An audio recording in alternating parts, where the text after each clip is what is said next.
Alors, on a beaucoup parlé pendant ce week-end, dans notre café philo, du pseudo. La pseudo-oralité, par exemple. La pseudo-oralité, c'est quelqu'un, par exemple, qui lit un texte. Donc on dit qu'il est dans l'oralité. En réalité, il est dans l'écriture.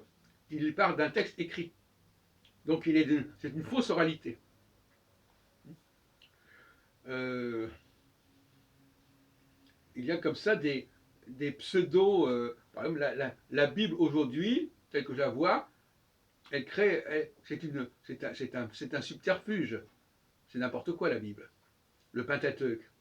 Ça a été remanié pour faire toujours croire que celui qui est au-dessus va chuter et va laisser la place à celui qui est en dessous. Bon, c'est un discours gauchiste flagrant. Ça se voit entre Ismaël et Isaac, entre Cain et Abel, entre Ésaü et Jacob.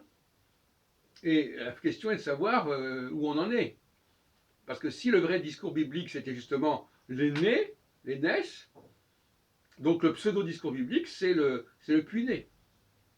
Donc par conséquent, nous ne serions pas les enfants d'Israël, qui est le puîné, Jacob, mais les enfants d'Ismaël, qui est l'aîné par rapport à Abraham.